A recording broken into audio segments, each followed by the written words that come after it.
Hello, hello, hello. Welcome, everyone. Happy Friday. Welcome, everyone, to the discussion of The Right to Be Called by Sheila Watt-Cloutier. And yeah, this is our first book for 2024. And we're here to discuss. But first, before we dive in, let me know if you can see me or hear me. See me and hear me, ideally. And if you read the book, and yeah, if you have any initial thoughts, let me know.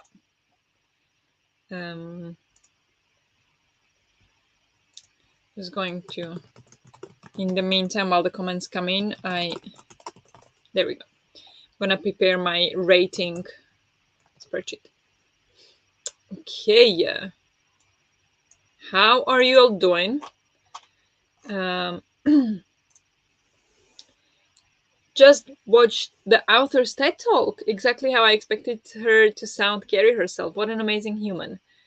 I haven't seen that. That sounds like something I should check out for sure. Hi, Trottles. Yeah, there they are, watching over us. Thank you for sharing the link. I'll definitely check it probably tomorrow or something, or on Sunday, because I think I'm gonna have enough of today, like reading the book and then talking about the book now. So I think I'll need a little bit break, but definitely will want to watch that. Thanks for sharing, Jess. Yes.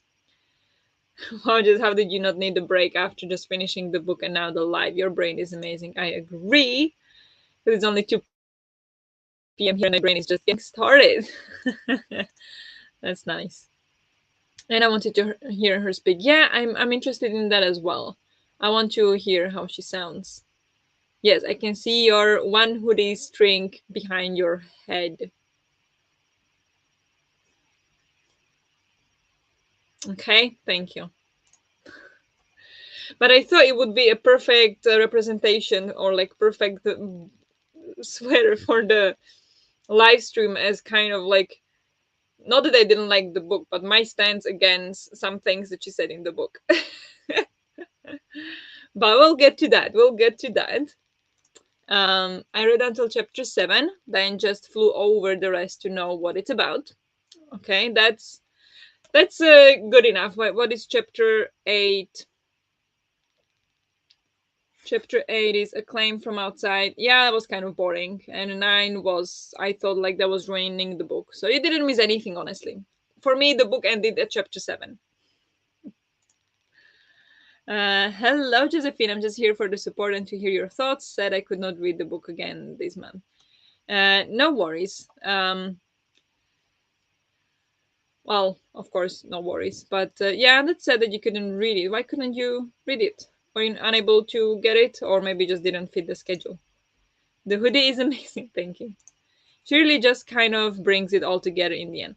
Yeah, she does, but okay, we'll get to that. Yeah, she does. She like it's not the crucial to the book, the last. So if you just read the 7 chapters, I think you got the most of it. Then she was also talking later about the polar bears. So if you miss that, you're gonna miss that conversation if I bring it up. But yeah, it was more just like kind of like wrapping it up, and like not that much interesting anymore. It was just like to you know, yeah, wrap up the story. I got the point she made in chapter 9, I think, was made somewhat before, and yes, things to discuss. Yeah, yeah. Okay, so to start with, well, I have my tea. Just so you know, I have my ginger tea because I need my ginger dose because my migraine doesn't want to leave. But I hate it, so uh, yeah, I imagine we all had feelings about the polar bears and seals. Yeah, we did. We did. Like, we did.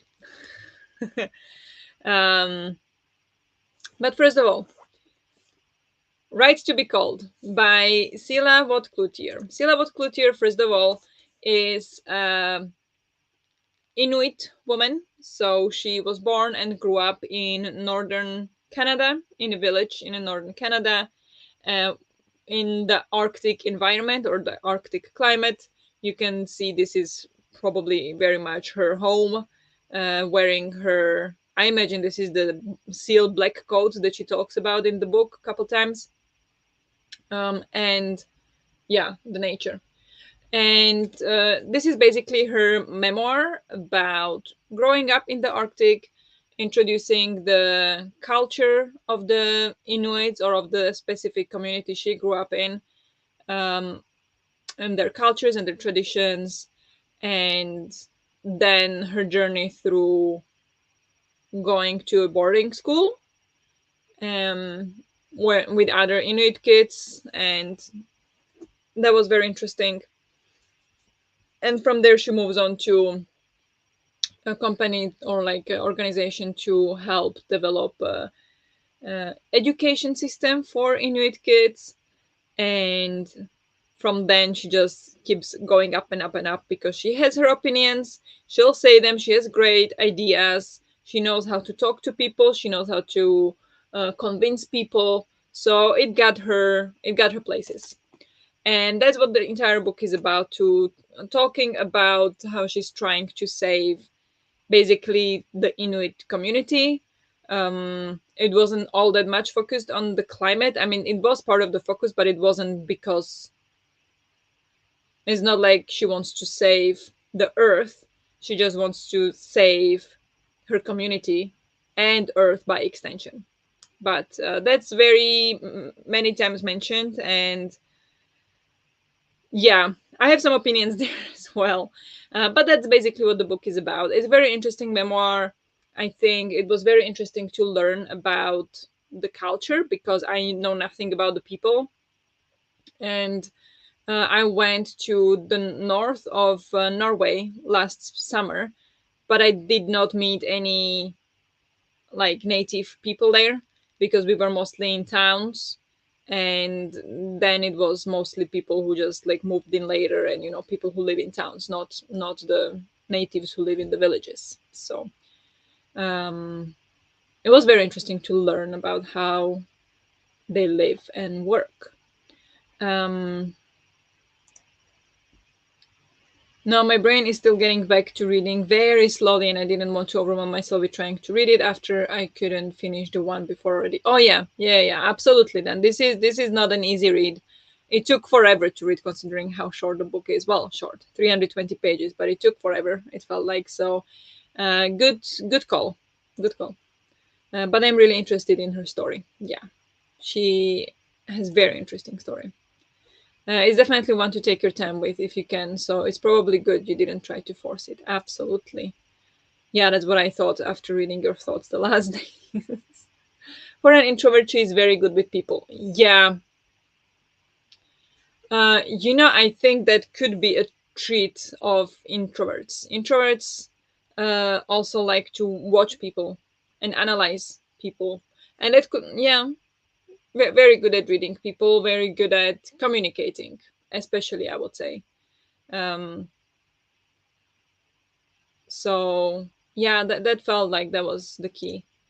I like how she says people in the Arctic are sentinels. Yeah, yeah, that was great. How what's happening in the Arctic reflects the state of the whole planet. Yes. And that I absolutely agree with, and that I believe is true. Um, I'm sure they can, like, I like when she said that it was, or like, whatever we talk about climate change, we talk about rising seas, about rising temperatures, and how it's going to have terrible effects, and like changing weather and whatnot. For us, it's very much um, theoretical and abstract, and because we are not so tuned in the nature. So even though I can tell it's getting warmer and it's not as cold as it used to be 20 years ago, I still find it hard that, or like that is still no proof. But people in the Arctic, they really live with the nature, they notice every single little thing that is different because their survival depends on that, on it. So they are very sensitive to every single change to survive. And I think there is a lot to say to that they are truly uh, the ones who we should listen to when it comes to this, and that they actually experience the climate change on an everyday basis and suffer from it, while we don't in the same way. So yeah, that was definitely um, interesting to research or discuss. It definitely seems to work to her advantage that she's more reflective and takes time expressing her ideas. Exactly. Exactly. That's what I think. Yeah. The last two chapters mostly went over my head. Me too. Me too. For me, it was probably mostly because I was just in a hurry and I needed to have it done. And I read so much today, like it was a lot. So I just wanted it to be done. But also, I don't know if you can see it on the camera, but I have some tabs. I have yellow tabs. I have two green ones, which are very hard to see. But here is a green one, and here is a green one. Which green one I put for when she explains, or like when the right to be called is mentioned or explained. So I mark those. And then I have one orange one that is like, I definitely want to talk about it in the book club because what is actually happening. And that is in the last chapter, if we don't count the conclusion. It is in the last chapter. And yeah, I did not like the last chapters. As soon as all the naming of organizations and people names started, I logged out. Yeah, I get that. I get that. I somehow was able to keep track more or less, but since you said that, I think you were the one who said there was like lots of organizations and names. I made a list for myself. So every single time she put a shortcut, I wrote it down. So I have here the list of all the shortcuts and everything that was said. So sometimes I did go back to it, like, oh wait, what was this organization? And like, yeah, it makes sense. But most of it I was actually able to keep track of because she did use it oftentimes. So yeah, but I understand that could be a bit overwhelming. My eyes absolutely glazed over when she got into listing organization or people's names. Yep, yep. People's names I found interesting, and like I just find interesting their names. I don't know if this is okay to say, but considering their language, I would imagine that their names would be very Inuit specific. But then you have names like John, Thomas, Andrew, or I don't know, David, Dan. I'm like, where are all these names coming from? And last name like Eastworth and what?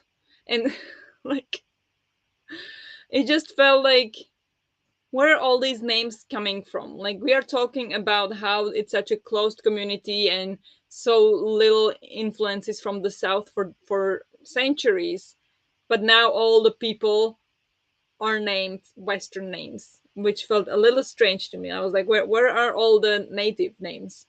There are a couple, but I felt like that's interesting. That's interesting. And I bet it's because of all the white men who came to work there and yeah, improve their community or something, and made children, and then that was the influence probably. But yeah, that's colonization for you. Yeah, but still, like, it's just I just found it interesting that every single person, or like very rarely anyone, had actual Inuit name. uh I get why she wanted to do it. I To acknowledge people she worked with or people who contributed to her success, and it's nice to honor them all, but I didn't care. Yeah, yes. Same, I found it so hard with all the names. I found this a bit too much and not needed to know every person by full name in all these organizations with their roles. Yeah, yeah, definitely. I agree, Jess. I get why she does it, but it was too much and I didn't care. Yes, yes. Although they do have a lot of first names in common, so I guess it's necessary. It just could be translation of their names, though. What do we know? Yeah, yeah. I was thinking like it could be also just a translation to make it easier. Um, because at some point also her name was written different. Like a couple times she wrote it different in the book. The spelling it was Siila instead of Sheila is written here. So yeah, yeah. There were about 1 million people named Johnny. Yes, yeah, exactly. Um, yeah. Um, would be better if she made a list in the back of the book. I mean, she did. She did, literally.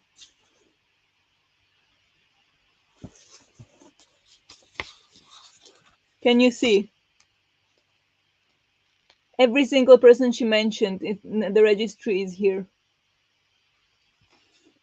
There is a list of all of them, and there are pages on when they are mentioned. So she did. Not in the simple way, but yeah. In some cultures, they also have two names: a native name that's often too complicated, and a Western nickname. That's, for example, in Thailand. Not sure about Inuit, but might also be the case. Could be, could be. Yeah, I didn't know about that, so it was just um, I was intrigued or curious, like why that is.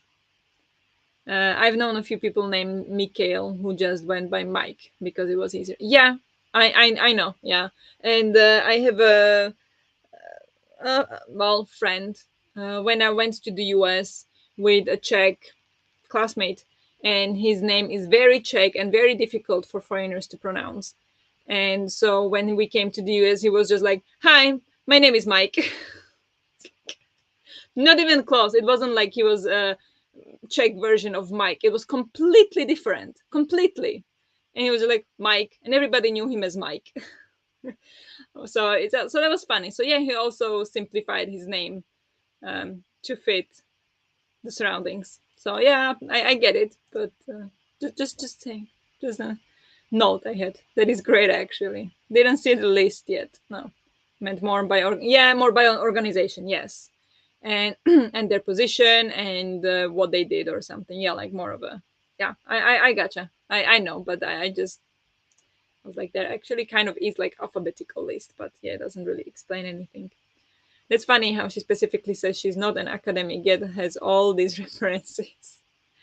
I mean, if you write a book, you kind of have to do that. My work mom, as I call her, goes by Amy, a name she just sort of picked when she came here from China. Yeah, exactly. Also, a colleague here. She's also from China, and yeah, she just introduces herself as Anne because that's kind of Swedish, and yeah, that's not her name at all. So yeah, people do that. I know. Um, oh, that's disgusting. But so I want to talk about the beautiful scene in the in chapter one. No, I don't want to talk about it. That was disgusting. But I really like the first chapter where we were talking about, you know, introduction of all the traditions and everything, and how they live, how they work, how they grow up, um, how they can we not? Yeah, we want keep sipping the tea. Yeah, because I don't want migraine. This is my second tea today, ginger tea, and it's disgusting, but it helps with migraine. So, um, yeah, I really like the chapter. I really didn't like the seal description. I was like, it's okay, it's working, it's working. It's not that bad. It's not that bad because I know Alex brought it up that it was really awful. And I was like, yeah, it's not. I can take it. It's not that bad. And then they came with the nah, mm-mm, mm-mm. That was over the line. Moving on. Chapter 2. Now we're not gonna go chapter by chapter, but uh, it was the blood that made me nope. Yeah, exactly. It was the blood. Yeah, it wasn't the like portioning or what. Like it's just it's okay. But yeah, how she described it. Mm. Yeah. But I wasn't able to take proper notes. I told you all. Yeah, luckily it was only like 2 paragraphs or something, so it wasn't that bad. I've seen worse in, for example, what is it? Eating Animals by Jonathan Safran Foer. Yeah, there I had to skip pages because he was explaining in detail how they slaughter animals in a slaughterhouse, and I just couldn't. I was just like, nope, and skip like 2 pages because it was like in detail describing what's happening, what it looks like. No, no. So it wasn't that bad in this book, luckily. So that's why I was like kind of able to read it. But yeah, um, I don't have like proper notes, so basically we just go with what I see. Uh, and I marked a couple like the traditions and things that they do, and like I love this so much. And then I have some like small notes, but very important point of view. Oh yeah, this is the mark with the seals, the sealing ban.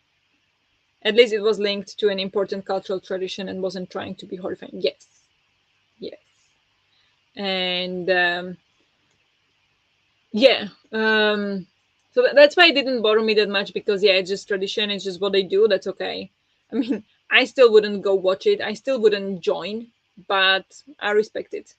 And so what she said in the end, that she likes when people come to talk about the cultures and traditions and about the people, um she likes to send them on these hunting trips, and then these hunters are like, oh, are you sure they should be here? Like he couldn't watch how I shot the seal. I'm like, yeah, you wouldn't get me on a hunting trip.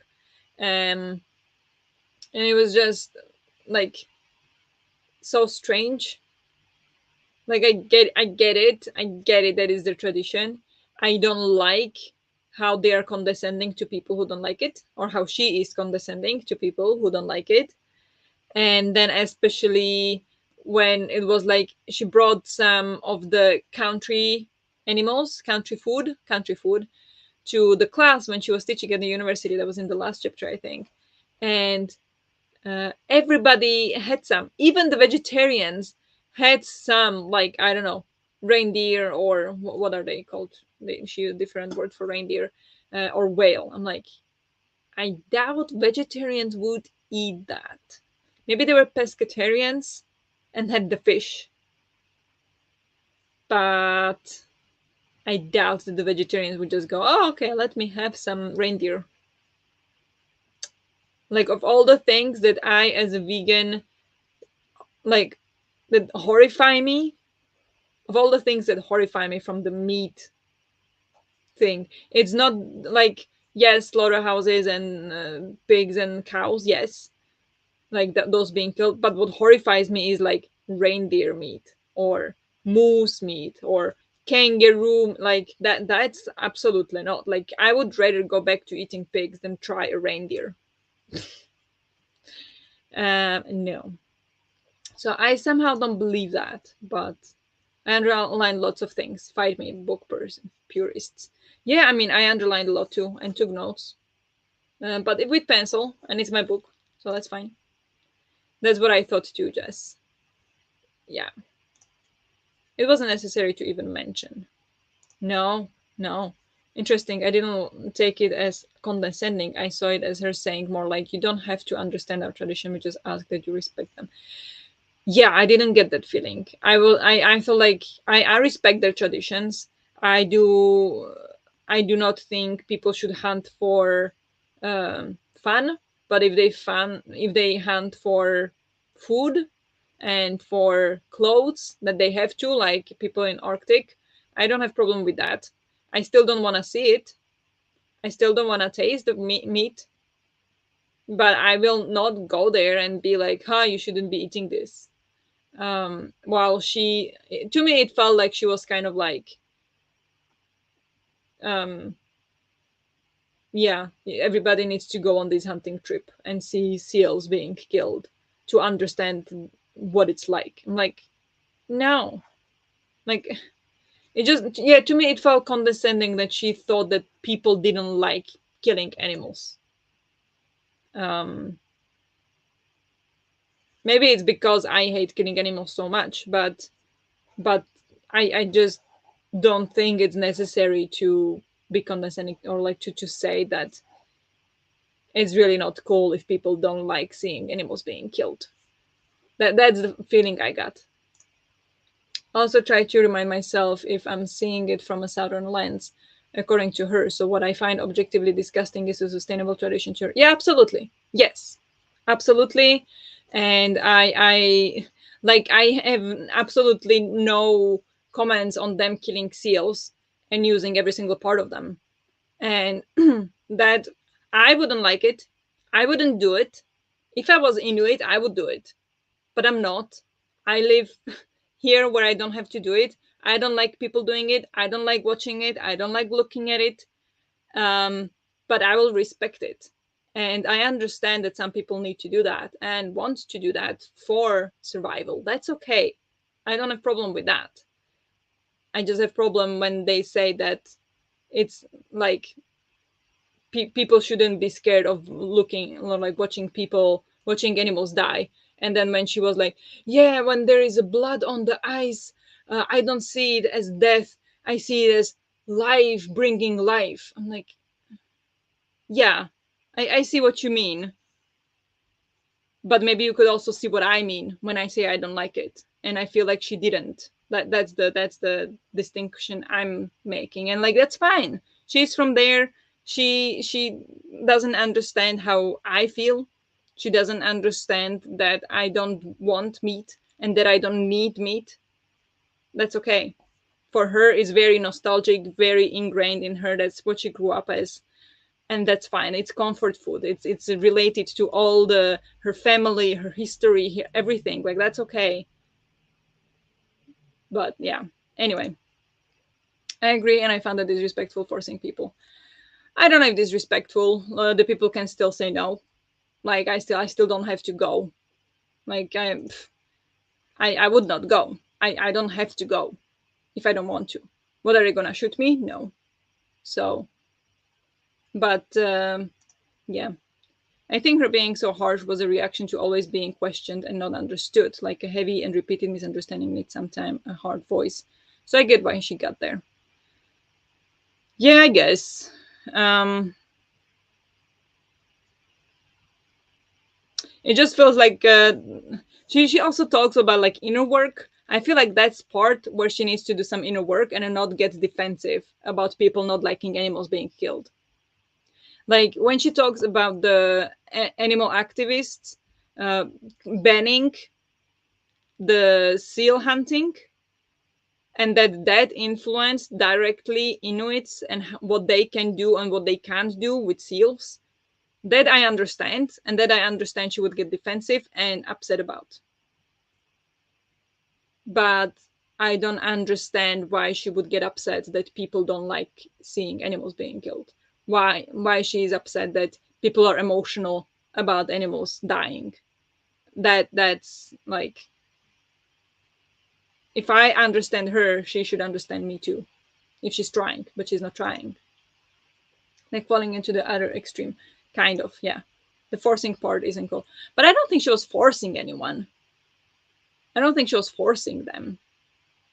How are you gonna force anyone to do anything? She's also dealing with a lot of people making decisions for her and her people, and they've never been to the Arctic. Yeah, absolutely. Yes. um yeah, I feel like that's such a complicated topic. I actually like that she didn't directly I don't know how to say it, because everywhere it's exactly in the tone that they know nothing about us and they just tell us what to do, and there is no nuance to the situation. Now, I'm not saying it's okay. I'm not saying it's okay to for the government to go into these lands and drill for oil, like not at all, or anything.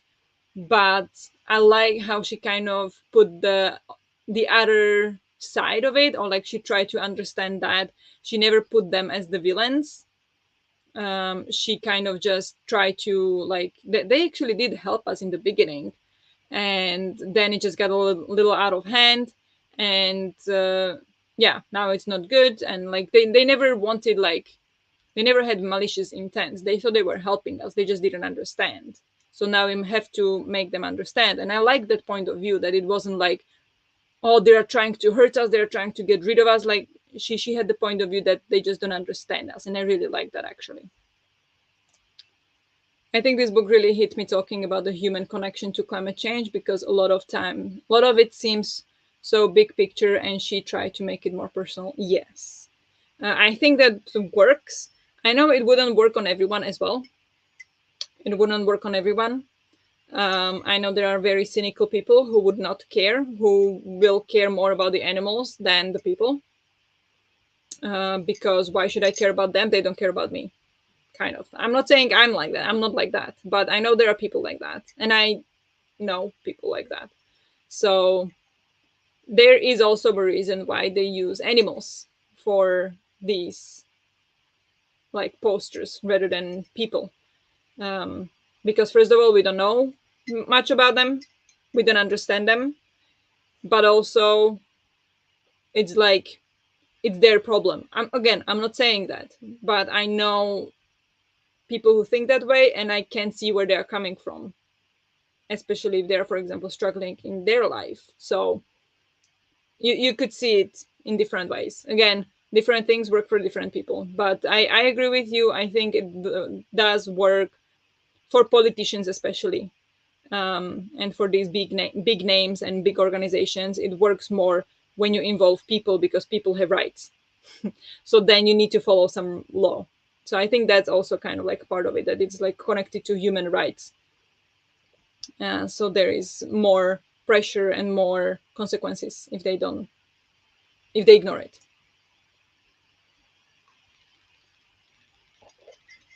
Especially how she said people think of the animals in the Arctic and not the people, because guilty. Yeah, yeah, definitely. And again, I think it makes sense. And I think it's not because people ignore people in the Arctic. I think it's mostly because we just can't imagine living there. And also maybe because they are not much in the media, because they have a different world. They are in different world setting. They don't have as much media, as much happenings as we do. We don't see them often. And it's hard for us to understand a life like that. So I think it also makes sense, kind of, that people would think more of the animals in the Arctic, because Arctic in itself is kind of like nature, uh, and yeah. But yeah, that was a good point. And definitely guilty as well. And I really, really appreciated how she separated individuals from their government, and how they don't always believe the same things. As a human in the US, I definitely need people to acknowledge that. Yes, absolutely. And you know what? I was actually thinking that this book is what the climate justice book was supposed to be honest. If you want a book on climate justice, this is so far the best one I've read.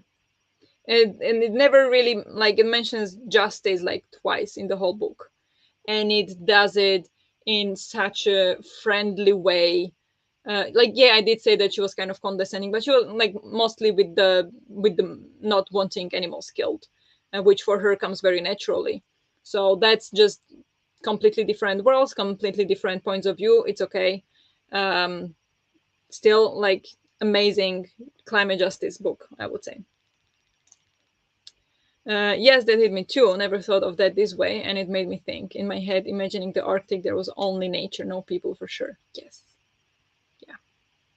Yeah, I think because it's just difficult for us to imagine um, that there are people living and how they live. If you've never been there, like pictures don't do it justice. Um, and it was in line with her approach to climate change and international policies as a whole.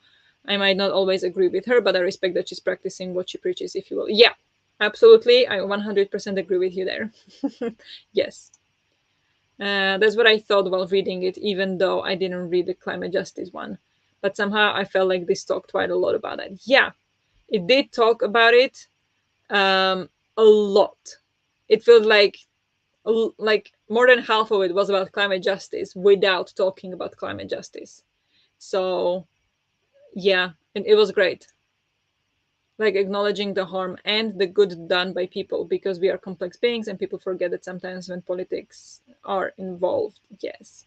Yeah, and that's the thing, like I like that she also doesn't put it like in the climate justice book that uh white people, white men in the global north cause climate change to oppress people in the south. That's the message of climate justice book. Here she says nobody is doing anything malicious on purpose. Nobody's creating climate change on purpose. It's just a side effect. I don't think she ever says side effect, but she does say the whole package thing. And that yes, the for example drilling oil would bring economy, would do this, but here are all the other bad consequences and bad like side effects that it would have that we want to avoid. That's why it's bad.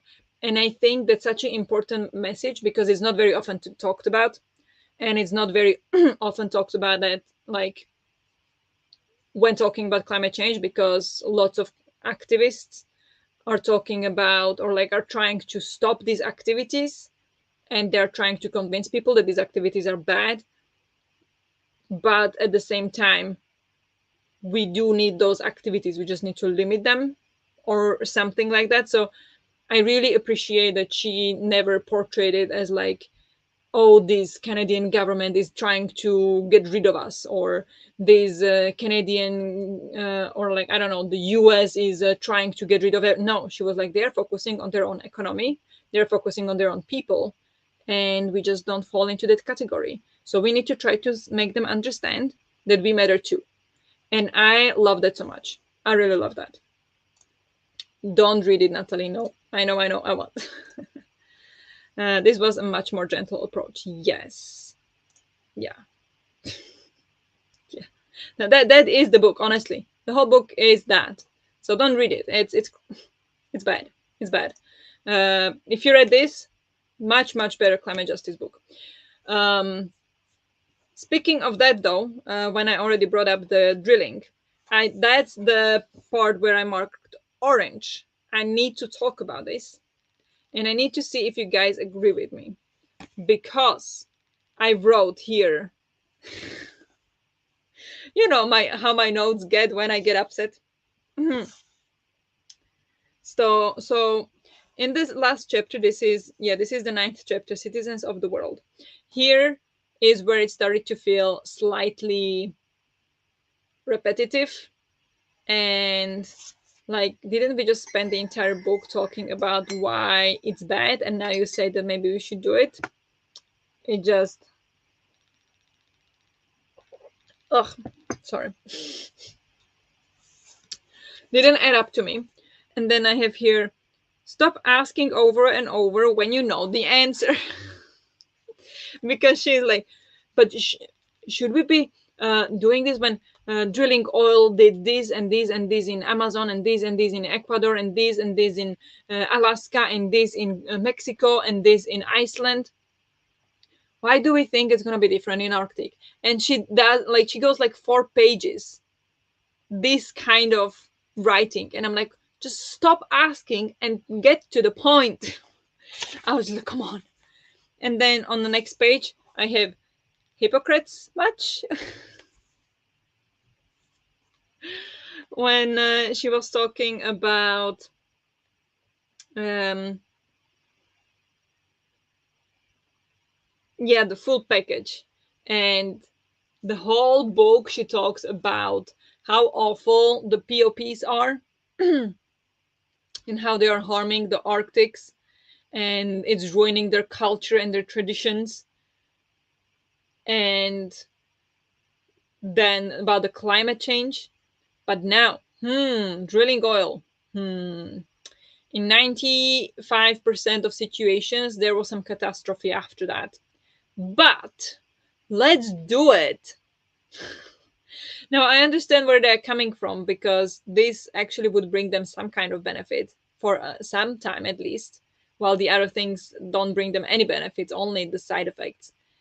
But it's just incredible that it took her like 5 or something, or I don't know, 7 pages to keep asking about how it would be wonderful to have to be drilling oil and to bring this industry business, until she got to the point where she actually said that maybe the benefits wouldn't be big enough and the risk for something bad happening are very big, so I am against it. Thank God, because otherwise what did I spend the entire book reading for? like yeah, let's complain about everybody else ruining our environment, but then yeah, I'm gonna ruin myself. Yes, if I ruin it myself, it's okay, but you can't ruin it at all. Whatever you are doing is wrong. I can do it. It's okay. It just feels like, again, I get it, like how it works a little differently, but just overall it doesn't add up anyway. Like, I understand the little point where it could work, but that's kind of like just finding an excuse of why it should work, well, when in reality everybody knows it's not a good idea. I don't know if you guys know what I mean or if you agree, but yeah. Then I wrote, so far this chapter is ruining the book. Yeah. My mom loves this older Christmas movie set in the Arctic where they are drilling for oil and they have to stop them and save Christmas. That sounds drastic. It's also tricky, like how protecting animals can hurt some people, but helping those same people will hurt some animals. Yes. That is unfortunately how life works. That's just how it works. Um, yeah. I thought she was saying her community thought about drilling to bring in money, and she disagreed and reminded them how they can't take the moral high ground if they do stuff like that. Yes, she did say that, but it took her about 5 pages of wandering. But she spent 5 pages. Like, it would be this would be great, and this would be great, and it would be great for this, and it would be great for this, and it just was like, to me it kind of felt like she herself wasn't sure and she was trying to convince herself. That's how it felt like to me. And that this is a chapter for her not closed yet, that she is still trying to figure out if it would actually help or ruin the, or like not ruin, but harm the community. And yeah, since it took so long to get to this point that you just summed up in one comment, it just felt like she's not sure herself. Wondering is the perfect word for that. Yeah. I don't know. So that was where I was a little uncomfortable. Like, I just spent the entire book, and like, I understand what the difference is, but I felt like it was exactly the same when she was fighting for like stopping the POPs, and then people in Africa were like, but no, we need them because otherwise millions of people die. And she's like, how am I going to fight that, saving 100 million lives in Africa, with me trying to save 155,000 people from potential diseases? Like, it just felt like I perfectly understand her reasoning and her process and the importance of all of it. Like, I don't think she was wrong. It just felt like maybe I wanted a little, like, little extra touch in her brain, or like, well, not in her brain, but like on the paper, to just give it like, yes, I understand, and while I worry about this, I also want to do this. And she never actually said that. She was just like, how is it gonna look if I do this? Like, I just felt like she removed the heart there, and she just kept thinking about how it's gonna work for me and for my community. Screw the millions in Africa. That's what it felt like. I know that's probably not what she meant, but that's what it felt like. But in an artsy way, it fit because the future is uncertain, so her writing is more uncertain. English major, brain activated. Yeah, I don't know if that's what you tried to do there. I will believe you if you say so, because I don't have any English major. But yeah, I did not like that much. Sadly, I think a middle ground is needed. Yeah, that's usually the solution. Try to understand everyone and listen to their arguments taken a step too far. With what do you mean? Which one is this referring to?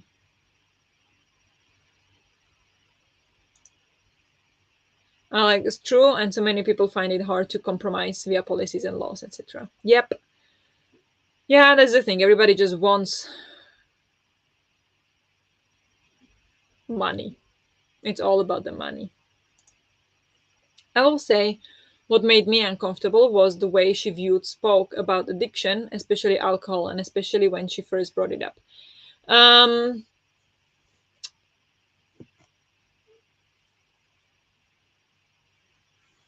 okay, why? This is not to like I disagree with you. I'm just wondering why. Um, I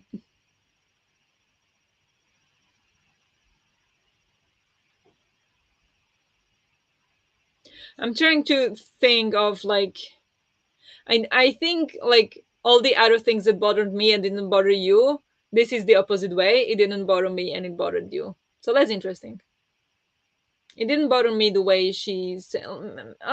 If you mean the first thing she said, it felt like alcohol equals violence. Mm, yeah, like that's the only way human will respond to alcohol. Um, yeah, yeah, I see what you mean. I think oh well, what I understood there, to me it seemed kind of clear that she meant that the violence rate went up with the alcohol. I don't think she said everybody who's drinking alcohol is violent, but I think she was just trying to say that with the alcohol came also violence issues, um, or like increased, which we can't deny that that's a fact. Drunk people, drunk men often are violent, um, but or I don't know if often, but statistically often, I would say. So she's not like wrong there. Maybe she wasn't very diplomatic about it, but I would not disagree. I'm being diplomatic now. Uncomfortable how? Like suddenly are men abusive because of this damn alcohol? Um, oh yeah, there were a couple sentences like that. That when they were drinking, they were real, like they were abusing the women or something. Like they hit them, and then when they were not drunk, they were the best men in the world. And yeah, that rubbed me wrong way as well because that is not true. That is not how it works. Um, that is not how it works. So yeah, that was a little strange. I think in general what she meant, though, I agree with the like with alcohol raised the rate of violence, but when she said that, yeah, they were only violent when they were drunk, and when they were not drunk, they were amazing men. Um, that was strange. I see. I feel like that's what she experienced and actually happened in a lot of cases. I actually really liked how she portrayed the loss of goals, change of lifestyle, losing income, climate change, also losing some spirituality, leading to addiction and more violence. Yeah, yeah, I think that was a good point. Um, I think yeah, that is true. I would agree with that. That people losing kind of like purpose and the feeling that they do something important increases the chance of having mental health issues, um, and searching help with alcohol. So yeah, it's I would imagine it's a sensitive topic. She maybe was not very diplomatic about it. So I'll give you that. It made me wonder if the tradition of stillness during a hunt was somehow suppressing people's expression, and so when their inhibitions were lowered, they didn't have the ability to resist violence. Um, I'm no psychologist, so I don't know. I don't think so. I personally would not think that's how it works unless they saw the violence somewhere else, because violence is in majority of situations, majority of cases, violence is learned behavior. It's not instinct, to just be violent for no reason. um, so if they didn't see it from their parents or in their community, I don't see how they would be just violent suddenly, or because just because of the hunting. I don't maybe I'm completely wrong. I'm just thinking that that's not exactly how I would understand it, but maybe, who knows. Like they were learning to suppress and hide versus work through things. Maybe hunting was working through things. um, I mean, she didn't go into detail. We don't know exactly what's happening. Maybe when they have you ever seen the pictures of them killing the seals? I feel like that's violent enough. Like yeah, when they are hunting, apparently they need to be quiet and calm to not like to let the animals reveal themselves. But when they are trying to kill them, it requires a lot of violence to do that. Maybe that's their release. And then when they couldn't hunt anymore, then they needed to release it anywhere somewhere else. That's more of what I would be thinking, but again, that could be wrong too. But true, there was a part I was a bit hesitant too, when men were heroes but with alcohol became hardly violent. Yeah, yeah, exactly. Did any of you read There in this topic? I was reminded of it. No, I did not read it. Yeah, it's a hard topic. I feel like it was a huge oversight in her self reflection. Instead of blaming alcohol, focus on talking about how they feel when intoxicated, etc. But yeah, I'm getting into psychology, I think. Yeah. It could have been oversight on her part, but also direct correlation that is observed all over the world. That with alcohol, people get violent. So yeah, I don't think the easy solution is get rid of alcohol. The easier, so well, I don't know if easier, but like more sustainable solution would be find out why they are violent, not to get rid of alcohol. But yeah, I see. Like, what are they not consciously working through that alcohol brings to the forefront? Yeah, yeah. Or the stillness is more like meditation, so they were more grounded in themselves. Yeah, exactly. That's what I would think. I wouldn't think as like when they are like still watching the prey or like whatever, that is like suppressing something. I feel like exactly it would be more like meditation. um, but again, we don't know. And I feel like I should say I'm a person who has like a single beer per year, so I don't have a ton of experience with this. um, I have experience. Well, I used to drink. um, I don't think I was ever addicted, even though at one point I was worried, so I stopped drinking completely. because I have a family member who was alcoholic and very close to me, and it was not pretty. And it's not like a sensitive topic to me. It's just hard to analyze, I feel. But and especially if it's like such a, when we are talking about what was happening in the book, because that's such removed from us, because we don't know how they live and how they think. It's like the completely different community, completely different people. So it's not necessarily the same. Their brains are not wired the same as our brains today. So sustainable solution, yes, that's what I meant. Thank you. Yeah, look at me filling in English words.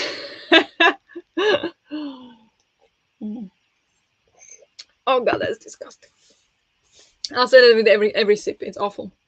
But yeah, I don't know if there was anything. Yeah, these Greenpeace and animal activists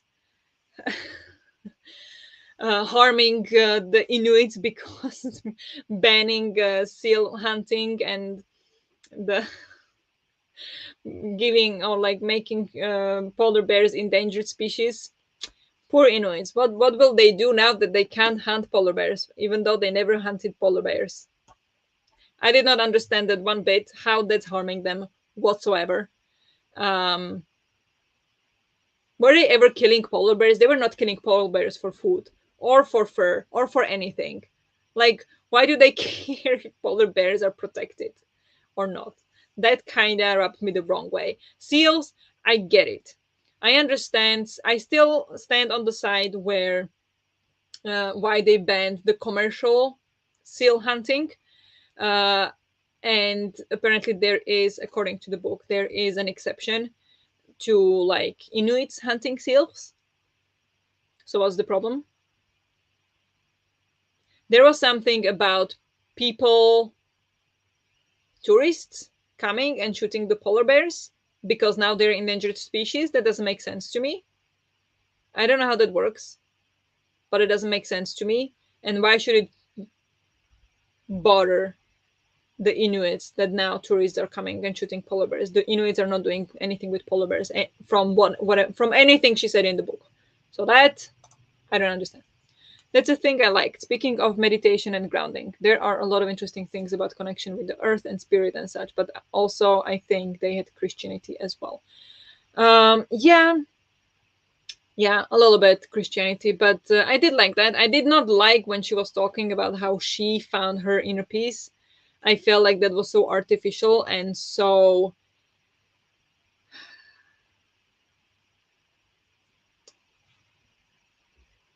again, I don't want to say condescending, but it was art. It felt artificial, and it felt like still working through it, and that's why I'm writing it because I have to, kind of thing. So I did not like that part, even though I usually am very much into like reading about spirituality and connecting mind to body, to earth, to nature. But in here, it didn't come across for me. It was nice to see a fusion, I guess is what I mean. Yes. Yeah, yeah. I was wondering that too. She hadn't mentioned polar bears previously, except about those kids who didn't understand how to track bears when she was at the residential school. Yes. Yeah, that was the only way, like only time she mentioned polar bears. Otherwise, she never mentioned that they do anything with them. The only thing she mentioned was that now, because the sea is not as frozen as it used to be, they come closer to the communities. But again, like you're still, if they come and threaten you, you are still allowed to defend yourself, even if it's endangered species. So I don't understand what the problem is there. I don't think that was explained at all.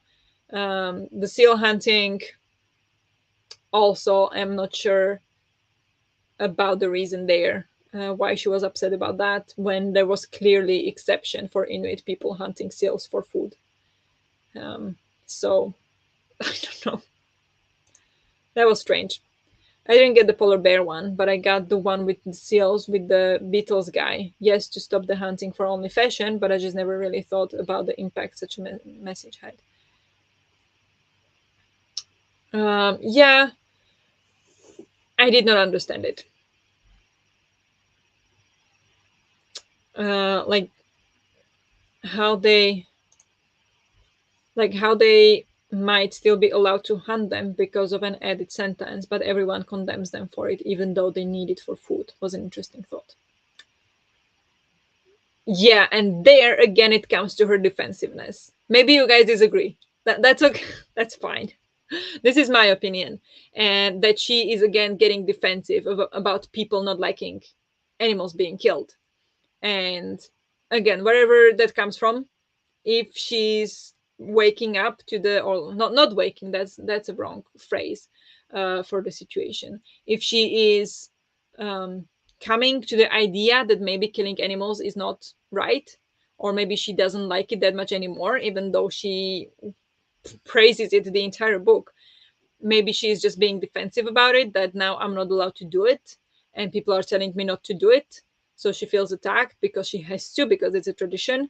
I can imagine she's getting defensive about it and that's why she's upset about it, but it doesn't make sense to me, like her, such a smart woman, um to be this defensive about that. Like it doesn't make sense to me. And like anything else she doesn't have problem with, like people coming for their land or for anything, that's okay. She can find a way how to make justify it in her head by people do it, but don't you dare say anything about me killing animals, because that's emotional emotional animal activists. Like it just feels like there is some unsolved issue there that she has, but maybe I'm just very sensitive to that because I am very much against killing animals. But yet again, I am not telling people who need to kill animals for food not to kill animals. Um, so, yeah. I think a lot of the seal stuff was that certain protections, with Inuit exceptions, changed public perception and made it harder for them to sell their products. Oh, yeah, to sell their products. But again, that makes sense to me. Because that's where the capitalism comes in. And if people want to buy it, then they're going to go out and just do it for the money instead of for food, which again, I'm against. So I'm okay if they go and kill a seal for themselves, use it for the fur, whatever. But once you start selling it, it's not okay anymore. It's the same for me, from my point of view. Like I'm sure we would very much disagree with it with Sila. But in my point of view, it's kind of like weed. Where in some countries, most countries, I don't know if most countries, some countries, uh, it's okay to have a certain amount only if, like, for personal use. You can't get in trouble. But once you start selling it, that's when you get in trouble and you can go to jail. I feel like it's the same. Of course, you don't need for survival like they do, but it's just, I feel like it's just her defensiveness to, oh, they now don't like that we kill seals. Like, no, if they put it into the like, I don't like people killing seals for fun or for money, but I don't have problem with Inuits killing seals for food. And I think most people think that way. um, at least most reasonable, most people who are worth listening to, because I feel like if there is anybody who says that no animals should be killed ever, regardless of if the people are otherwise starving, then that person is wrong. And there is no discussion on that. I will not have any discussion on that, and I'm pretty strict vegan, so I'm not saying my opinion is correct. I just think that's the reasonable thing. Maybe I'm getting very defensive about it myself now. I'm not. I don't think I'm defensive. I'm just. So even though they were allowed to still do the things, it still harmed her community because they couldn't sell it. That's why they need to start drilling the oil, huh? The part where she was saying the ice was too thin to haul whales onto it after a hunt, I thought, good. So they had to start hunting smaller whales. Yeah. Yeah, again, I don't like it, but if they use it for good, if they use it for because they need it, again, I will not watch it, but I don't like it. So, but it's okay if they do it. Yeah, she was very defensive, but it was still an interesting thought for me. I guess she gets defensive because the Inuit were getting very hardly attacked for their cultural practice. Maybe. Yeah, that's true.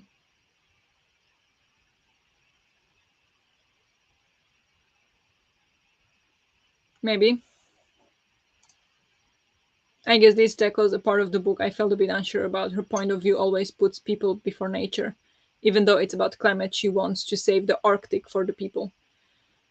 Um, I get that it's all connected and she wanted to show that and did, but it's too heavy on that for me.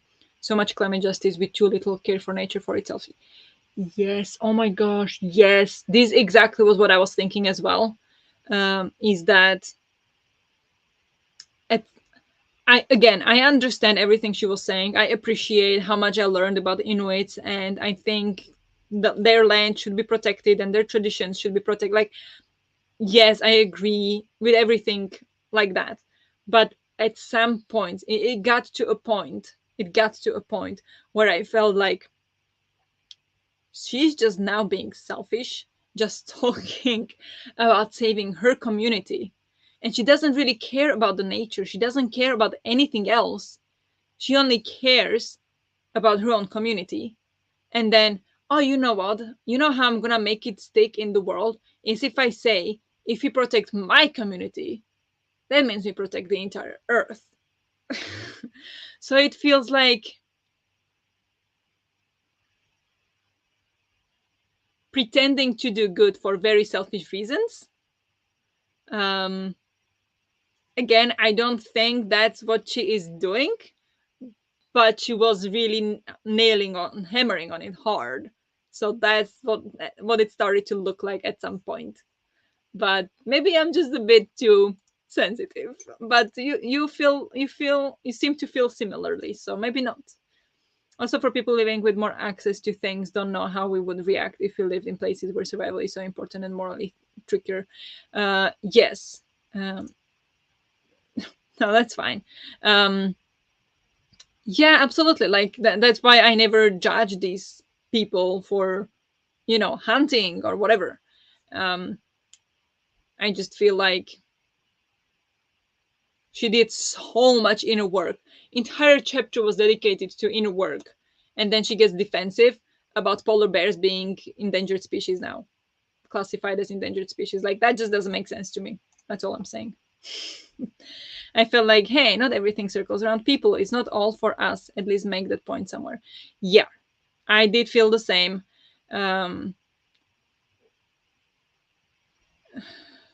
I do tend to say because, or I don't know how to explain this, but like we are destroying the climate, but the potential end of the world means end of humanity.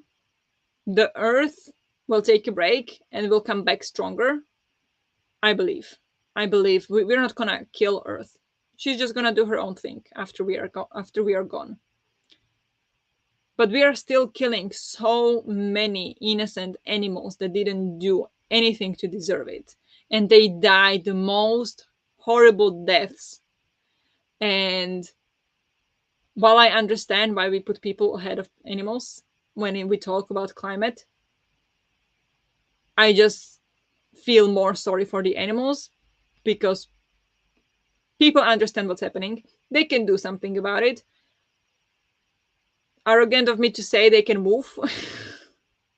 We'll all have to move at one point. But no, that's scratch that. That's not a good point. But feels like people understand. People can make adjustments.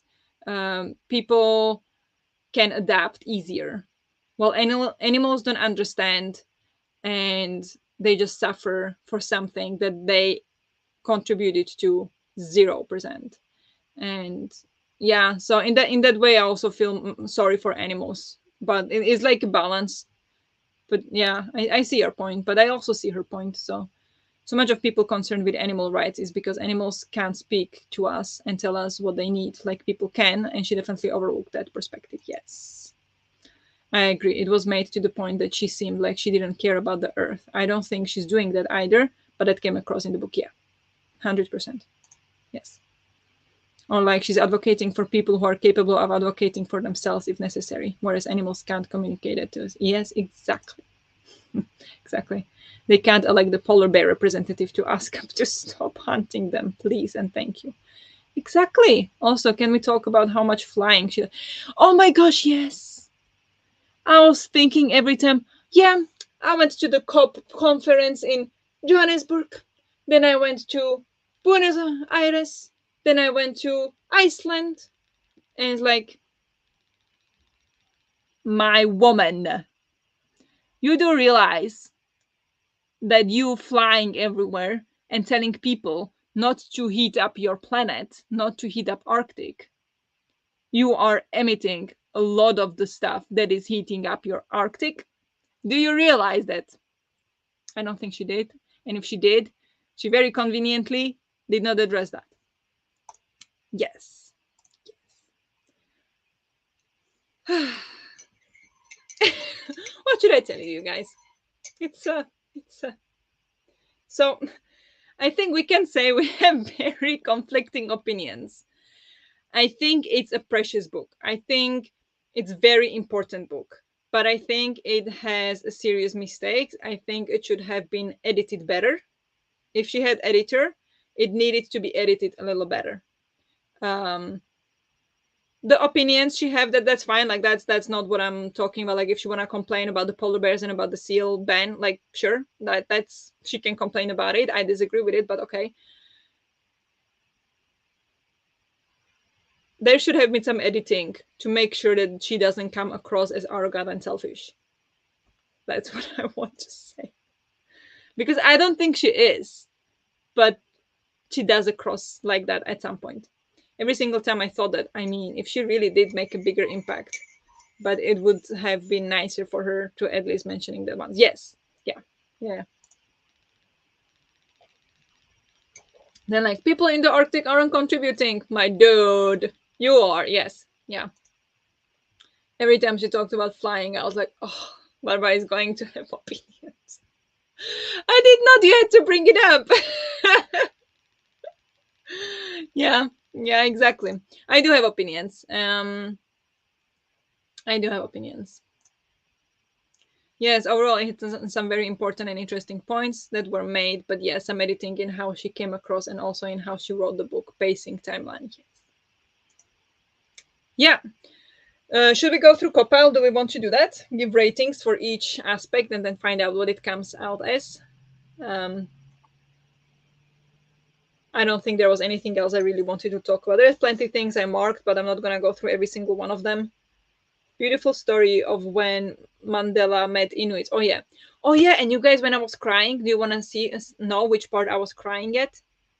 It wasn't the part any like part that really matters, but it was, did I mark it? It was at the end of chapter 7. Was it the voice of the huntress? Did I mark it? No, which one was chapter 7? That was this one. Oh yeah, here. I'm not crying. You are crying. I wrote a note. Maybe she tried to cover herself with the line at the beginning about how everything was through her own lens. Oh, she did. I did. I don't remember that. Fair, fair. It was the part about the son flying and she being so proud. Yes, her son, literally a pilot. Oh yeah, that too. Yes, very sustainable. But yeah, when he's flying, when he calls her, like, oh, I'm gonna fly over, go outside, and you'll see me, and that was like so sweet. But then when she's just like, yeah, weeping inconsolably until the phone rang, and I was like, damn it, nothing happened to the son, right? It was the flight service station in Iqaluit. asking if I were Eric Cloutier's mother. Yes, I said, still trying to catch my breath. The man on the other end of the line said, I am in radio contact with Eric, and he wants to know if you saw him fly over. I thought it was so cute, but I was so touched. I did, I said, and I'm still weepy from pride. Oh, he responded as I thanked him for calling. I thought that was so sweet of the son to be like, yeah, he's piloting a huge aircraft over Canada and over the ocean, but he's calling his mom, Hi, mom, did you see me? It was so cute. And like, I was very touched that that's just how much he loves her to have this kind of relationship with her. But I thought it was really sweet. Also, the timeline.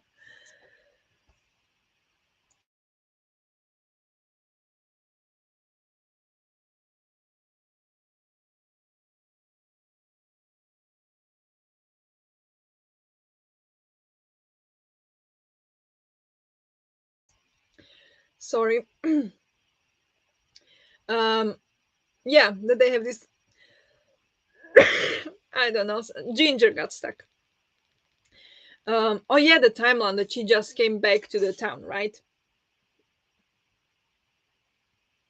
I think it was that she just came back to the town and reconnected with the being back in Arctic, or something. So that was really sweet. That was a sweet moment. I want to know his diagnosis, because when he was saying, I'll be flying over at 3:19 exactly, or whatever, relatable. I think it's just the diagnosis pilot. He knows exactly when he's gonna be where. Um, so it was just so she doesn't miss it.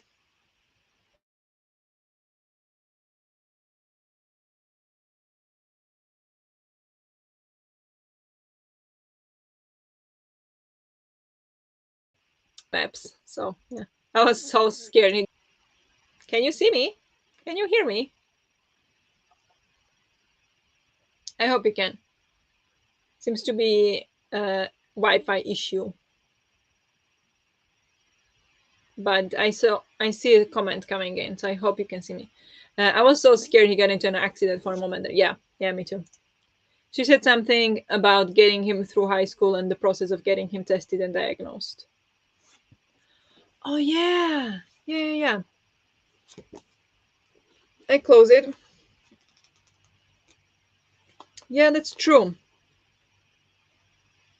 After all the painful struggles in school, there he was doing what he had always dreamed of. He was literally soaring. I put my hand over her heart.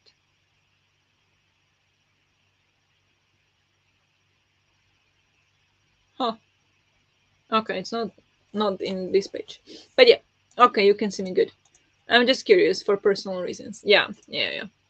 But okay, let's go rate. First, we have credibility and research is the first category.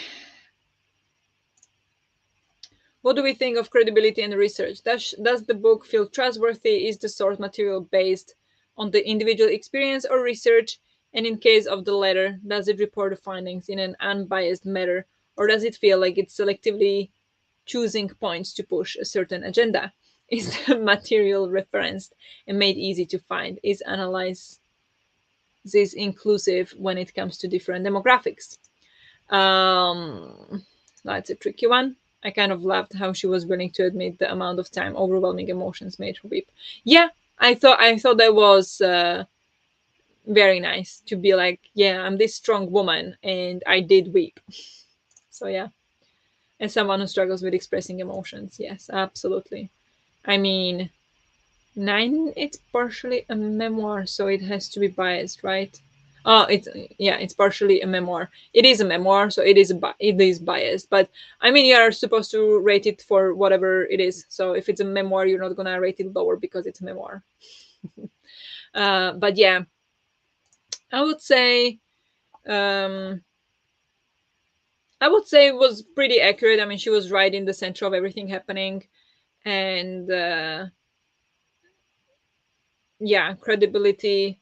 Sure, it was biased. It was her life experience and everything. So we saw she was defensive at some points and everything. So it was not like only research, but that's good. I like to learn everything else. I trusted it in knowing that it was half a memoir, so very through her eyes, and I feel like she had good resources and knowledge. Yes, definitely trusted her knowledge of organizations and people's names. Didn't care but believed it. I was actually at one point thinking if she changed everybody's name. Also, it's literally her job to defend her views, so I'll give her some grace. Yeah, absolutely. I'm gonna say I'm gonna say 7.5. Um, Next we have authenticity and uniqueness. Ooh. Here, does it bring something new to the table? Topic. How is it different from other books on this topic?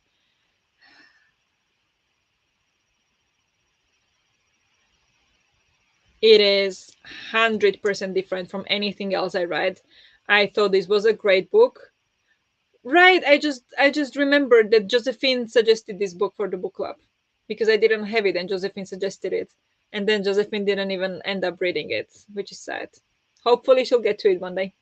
But yeah, for me, hell yes. I realized how little I know about that area. Yes. Yeah. I learned so much. I think it was fascinating. It was very interesting. Learned a lot of new things. Um, yeah, I think that was amazing. For that, I would give it a 10.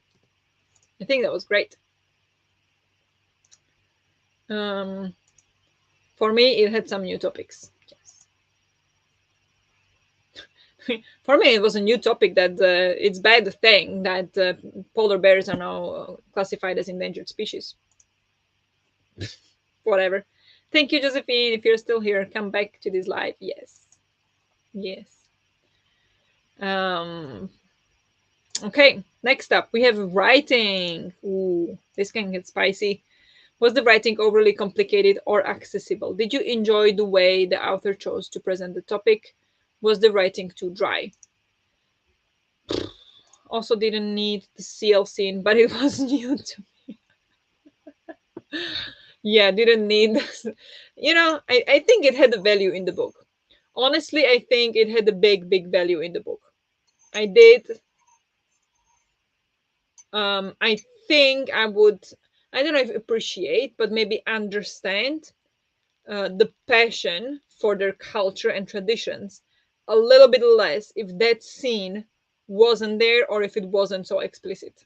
So even though I hated it and it was disgusting, I thought it was very important for me to really grasp the mentality of them and how they really think about this as their sustenance. This is what they do, this is their world, rather than, oh, we are killing an animal. So I thought that was very important, actually, to be honest. um but writing, I think it was, um I don't know how to explain this, but it was hard to read for me. I expected as a memoir it could have been a little easier to read. It was, I do not know why. I cannot explain it. Give me ideas. I had my issues with the writing. It was good when she talked about her personal private experiences, but I found the parts about all the paper contracts meetings way too long and dense. Yes. Yeah, I did find myself when she was writing about the personal things, like about the family and everything, like those read faster. Which makes sense, but still it felt much easier to read. Like the diameter, completely different level of difficulty. Yeah, this might be where we disagree. I like the writing style. She has a really clear voice and presents her views in an accessible way, also really consistent in her themes and messages. Yeah, I agree with both, actually. All the legal stuff would have been less dense if she focused more on what happened, what was said versus who everyone was and worked for. You really didn't like that part. But yeah, that makes sense. Also, sometimes she made time jumps, even though it was a chronological book.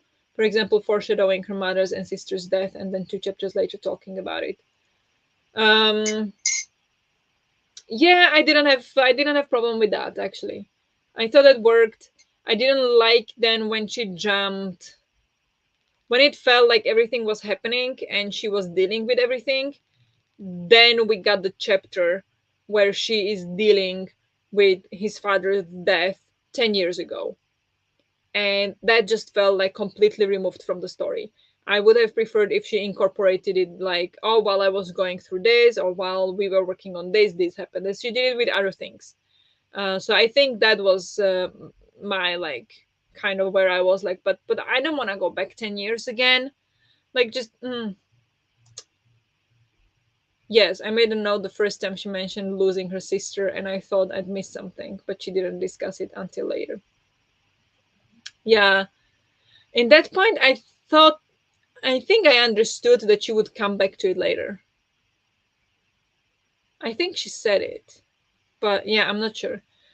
But it's also in line with how busy and overwhelmed she was sometimes and was unable to grieve the way she wanted to. Yeah, that makes sense. But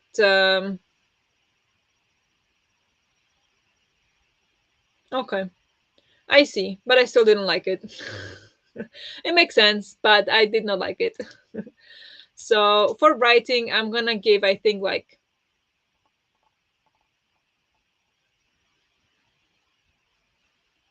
6.75. Why not? Um, Next up, we have personal impact. Personal impact. Are you taking anything away from it? Was it useful, insightful? Has it enriched your understanding on the topic? And you think it will make a lasting impact? That's the question. Like how sometimes losses didn't really hit her until she allowed herself the time to go home or reflect. Yeah, I understand.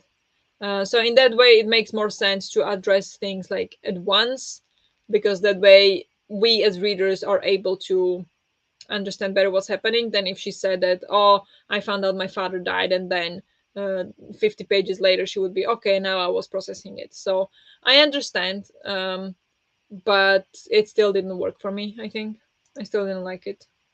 Sometimes the timing placing was just a bit off, and that annoyed me a bit. Yeah, yeah. So I agree with both of you on that one. Mm, Personal impact. Um, it's not that kind of book where she tells you what to do next, or here are things how you can help. Write your representatives a letter. Call. So it's not that kind of book. So the personal impact is not that high. However, I did learn a lot, and I think I did gain a lot of like extra appreciation um, of indigenous people. Um, I think I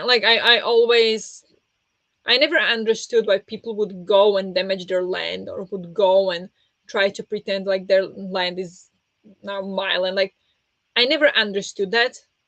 I never thought it was okay. Not even if it was like, I never thought so. Like, even if it was in a fair, like, what is that? So I never thought about it that way. So I always had like certain kind of appreciation for indigenous people, but now like more, because I feel like closer, like I understand better. Um, but yeah, it had parts that made an impact on me, but this could have been made in a third of the book. So yes, but I hesitate. Oh, yeah, makes sense. That makes sense.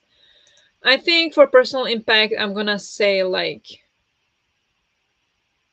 it wasn't life changing, but I think it was great. I'm gonna say 6.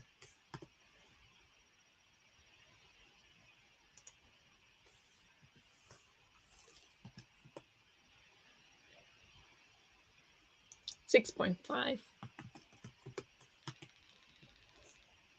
Um, Next up, we have intrigue. And in intrigue, were you reaching for this book throughout? And did it keep your attention? No, it did not. I did not feel like I wanted to read more. I really got through it just because it was for the book club. It was interesting, but I did not feel like I need to know more. Unfortunately, that did not happen for me. No! What? Which one is that? What is that reaction to? Or what is that answer to? Chapters 4 and 5, was it? That lasted for an eternity. Yes. Yep. Well, was that the intrigue? But you read it in one day. That sounds like high intrigue. 40% yes, 60% no, depending on chapter. Oh, yeah, that's not high. I think I'm gonna go like 6 for intrigue. Wasn't that high. Um, I think I just don't get along well with long chapters in general. Um, I don't think it bothers me that much in nonfiction, as long as it's somehow split up, like at least paragraphs or something. Um, but yeah, it makes it difficult to read for sure. I would not grab it again. That does not sound good. I would. Uh, I have lots of things that I tapped, so I will have to reach for it again when I write the review and want to write some quote. So I'll have to find quotes that I like because there were some that I really loved. But otherwise, not so much. But I would definitely recommend to people who want to learn more about the human nature connection. I'm imagining that gif of throwing a book out the window. Exactly. Oh. Okay, next up, logic and informativeness. Informativeness. Did things make sense? Is the source material, be that experience or data, presented in a way that is informative? Is there a lot of knowledge to be gained? Or is the majority of the book filler? That's a good question. I would maybe go back to some marked quotes. Yeah. From Silver Linings Playbook. Yeah, exactly. Yeah. Logic, informativeness, I think yes. What was the question? Was the majority of the book filler? No. I think there was lots of important information and lots of things to learn. There was lots of new information. I liked the different point of view on the climate change from all the climate activists. I thought that was very interesting and fresh perspective. So I really like that actually. So I think for logic informativeness, I'm gonna give it like 8.5. I think that worked for me. Whoopsie daisy. There. I think it worked. Don't think there was a lot of filler, but there were things that were repeated where I found it necessary. Absolutely. Yeah, and I also felt, especially towards the end of the book, lots of things were like repeated over and over.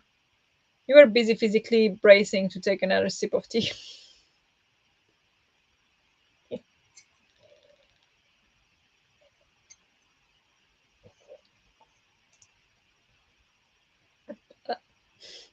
To be fair, I did write a post on it. Yeah, you did. So did you grab a book? Did you grab the book again when you were writing the post on it? I saw the post. But yeah, last one is enjoyment. I think enjoyment is on its own. Did you enjoy the book overall? Is the question. That's a great question. I did enjoy it. I did struggle like to pick it up and to read more of it. It was hard to read, but it could be because of how busy I was and because I felt so stressed that I need to read more. But overall, I thought it was very interesting, and yeah, I thought there were lots of interesting things, but there are also some things I didn't like. That didn't really take away from the enjoyment at all. Not in this type of book, anyway. Just to say that I love ginger tea with lemon and honey.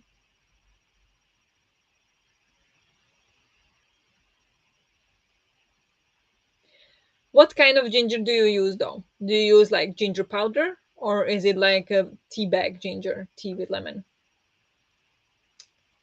and honey? Yeah, I don't use honey. I tried, I think, maple syrup. Does not taste good.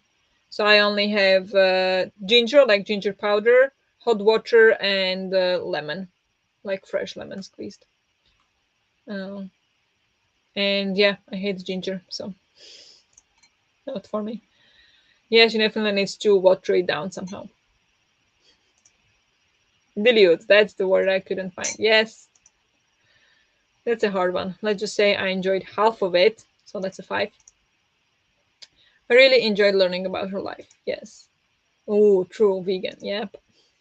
No, fresh ginger, it's so much better and healthier. It is healthier, but it's also stronger. Yeah. Or fresh ginger, you mean like you actually like cut it and stuff. Yeah, I use the powder.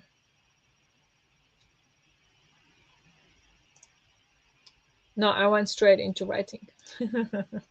Nice. Um okay, enjoyment of tea 1. Enjoyment of the book though.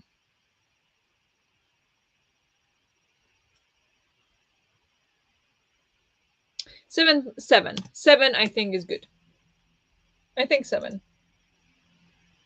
I did enjoy it. I had some issues with it, but I think overall I loved what I learned. Like maybe I didn't have like such a great time with it. I didn't feel like enlightened the entire time, but I loved what I learned. So yeah.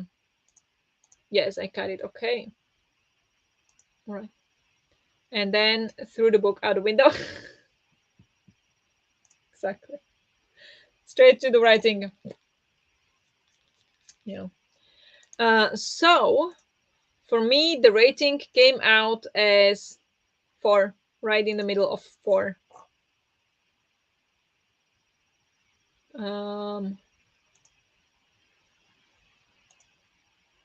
yeah, clean 4 stars. So wait, maybe I can just finish this disgusting thing.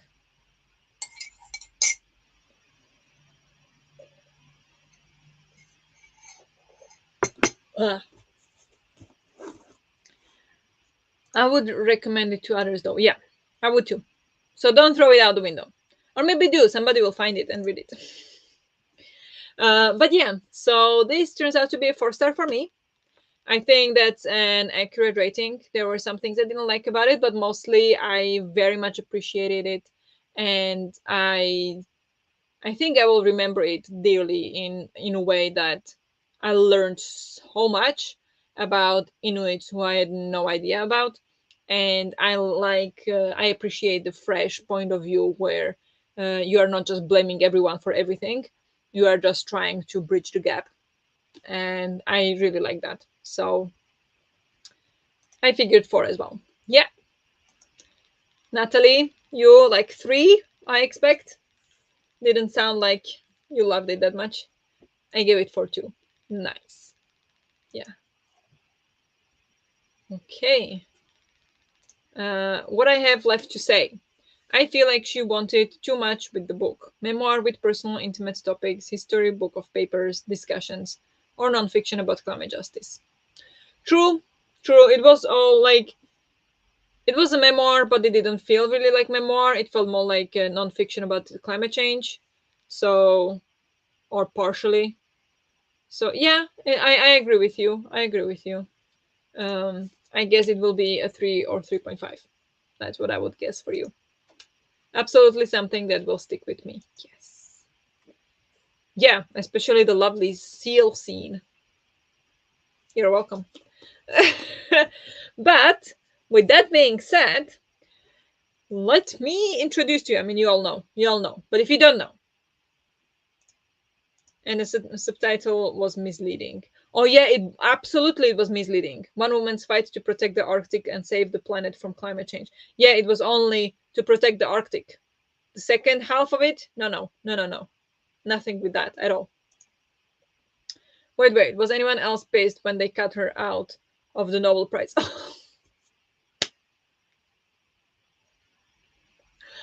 That was amazing. Didn't see that coming, honestly. But to be honest, well, I say honestly a lot, don't I? I'm like Yannick Sinner.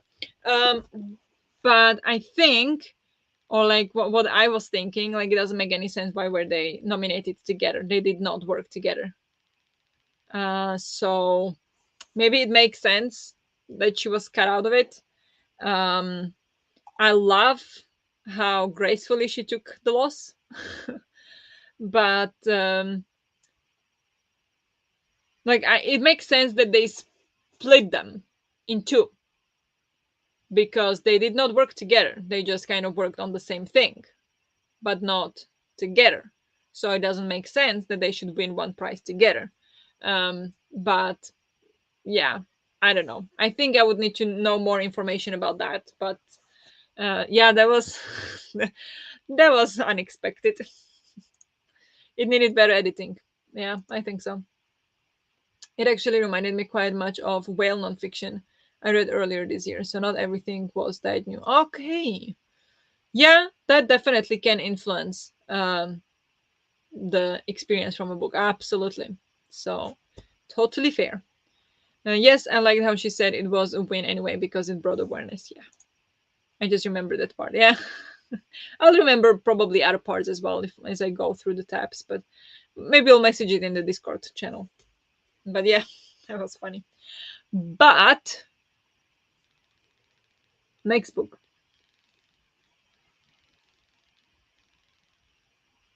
This is our next read. I'm just gonna look at the comments. And she mentioned the book Quiet by Susan Cain, which I adore. Just some last minute thoughts. That's nice. Yeah, that's good. I'm gonna check that one out. Quiet. But our next book for the book club is now. Jess, please tell me how I'm supposed to pronounce this because I think I say it wrong. I don't know. It's Parable of the Sower. Because I tend to say Parable of the Sour, but that means like sour and sweet.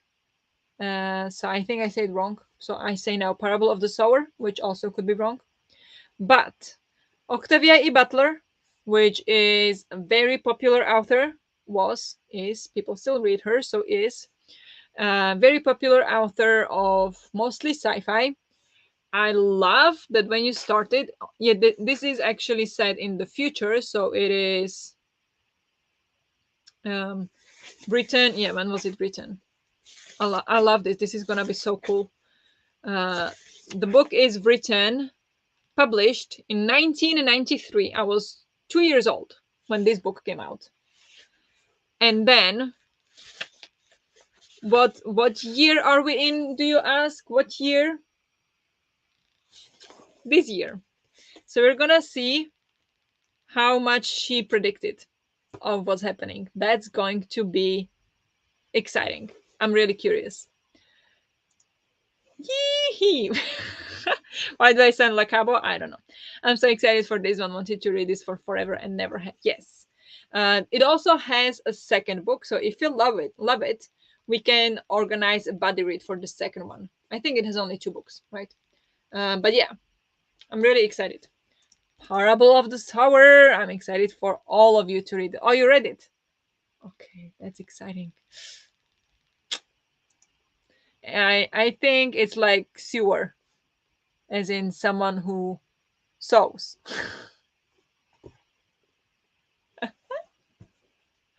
Wait, let me find out. Let me find out. If I go to Google and ask, okay, this is in Swedish. I need English. So where? means what? I don't know what that means. Wait, I'm gonna put it in Spanish. No, I'm not gonna know what that means in Spanish. But Slovak. Alright. But can I there? Sower. Sower. Oh, the robotic voice. Parable of the go. Parable of the sower.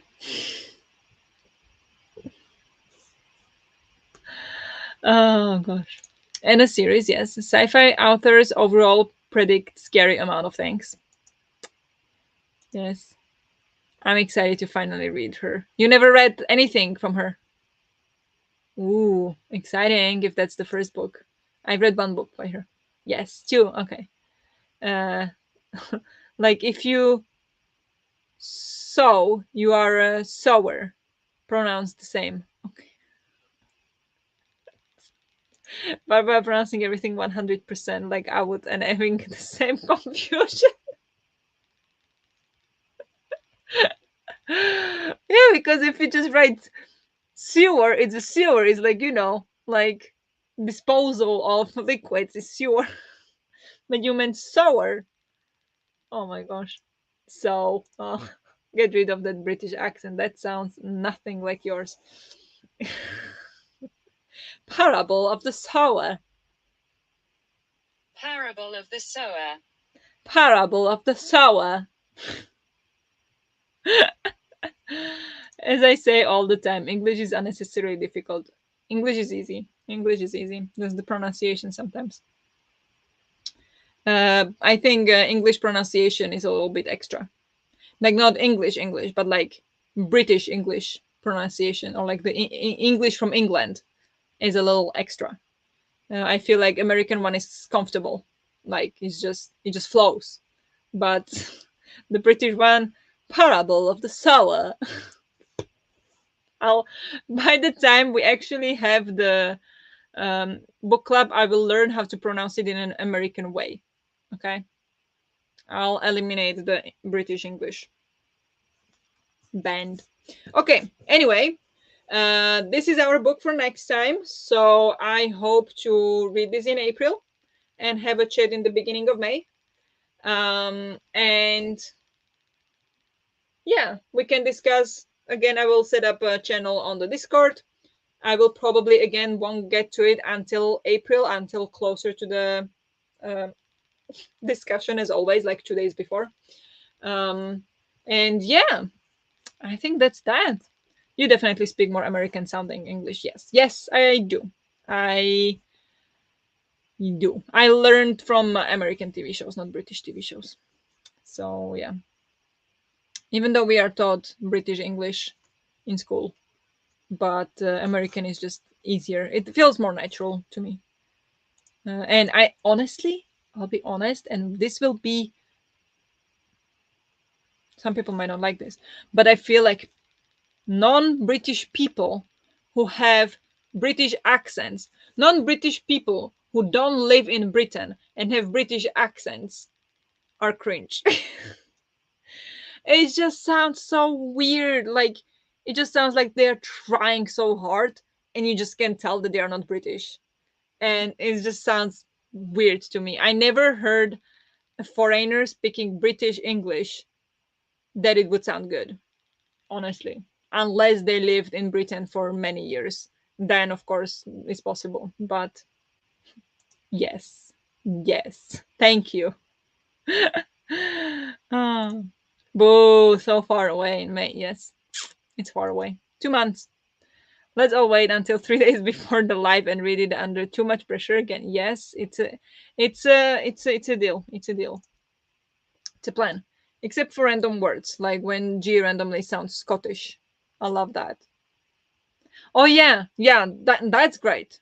Yeah, but she lives in Scotland, so that makes sense, and has a Scottish boyfriend, or well, fiance. So that's okay. Oh yeah. Anyway,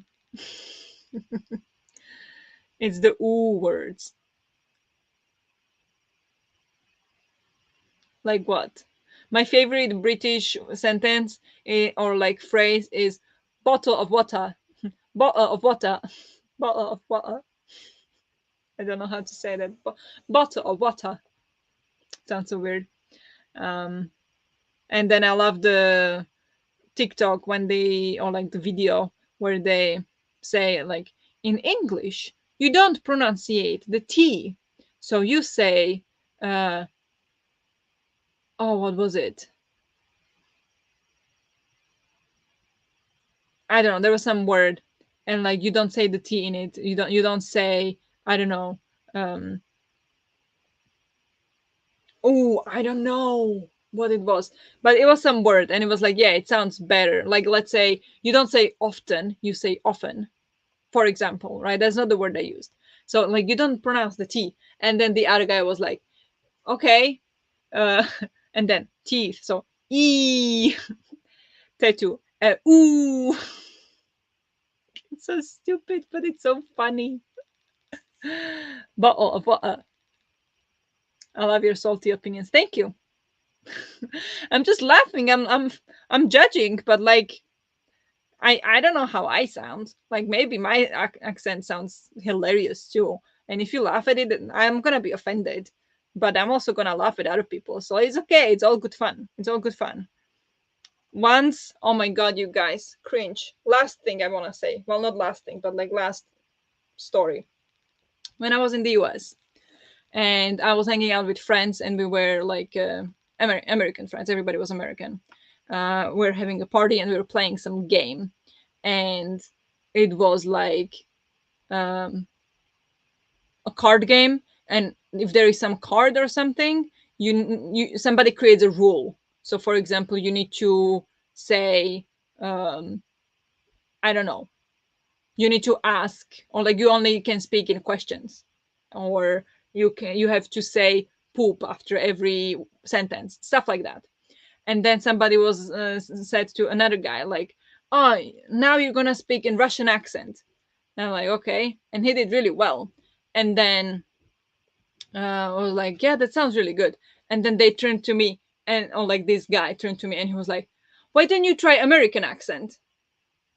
And I was like, that's what I've been trying all along. What do you mean? Do I sound Russian to you? They thought so. They thought I sounded very Slavic.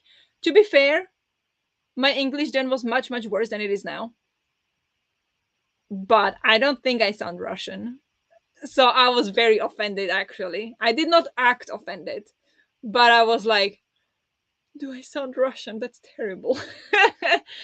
But yeah, so it's just a funny story. So I do get offended by that because I do my best. I can do better, but I'm still gonna laugh about other people too. So I'm not gonna get offended as like mad at people. It's just I hate it because I'm trying so hard. But it's all good fun. It's not like I'm gonna be mad or anything. That's the thing I was talking about the other day with Guy Tukes. I'll send one of his shorts on Discord or something. He's hysterical. Okay. Okay, good to do that.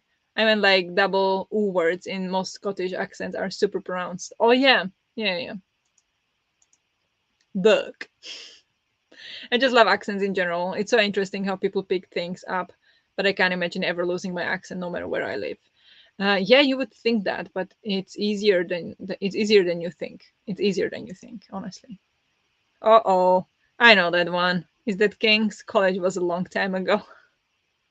Yeah, could be. Yes. Yeah. Definitely not specifically Russian sounding to me. I worked with lots of Russian humans at the ring. Yeah. Yeah. But now, like last couple of years, people don't like I used to do this thing. Now I assume it would be deemed like people don't want to do that because they are afraid to offend people. But back in the day, I used to do when I was hanging out with a bunch of international students, and they would be like, oh, where are you from? I would be like, you want to guess? And just like I would never get mad at what they would guess. Like it's just for fun. Like what would you guess? Like what do I look like? um and I understand how that could be offensive. I never, like, I whatever. I'm sure today it wouldn't fly. But people would guess, and they would guess like Dutch, German, I don't know, and then they would guess all kinds of things. They never guessed a Slavic country. So I think I don't sound Slavic when I speak English. But what do I know? What an odd tangent. Yes, very. Oh, our girl Sila would definitely not approve of that. She would not. Like honestly, I don't unless it's used to mock someone. I don't see a problem with that. It's just the fact how people look, how genes work. But I guess that's my very um, offensive opinion. Um, but sometimes it's nicer not to get offended at everything. Just saying. But again, depends on how you say it. If you say it in demeaning way, if you mock it, it's of course a different situation. But I think if it's just for fun, um, I don't have problem with that whatsoever. On that note, I love that. I love to end on that note. We talk about that stuff all the time by me, probably because we are all from so many different places, you know. Yeah, exactly. Like I feel like if you know so many people from different places, it's not weird to talk about it. It's just if you are online, then everybody's offended by everything. And not in an offensive way. Exactly. Exactly. It's just discussion. Doesn't have to be offensive. Anyway, I don't know what that sound was. I apologize for that sound. But 4 stars here. I say good start to the new year of the book club. Um, we had some rough books last year, so this was good. Thank you, Josephine, for recommendation. Very good recommendation. And this I'm super excited about. And I'm sure it's gonna be great. Well, I'm not sure. I hope it's gonna be great because I know people love it. And yeah, it's gonna be interesting. I really hope I like it. I think I read her other book, the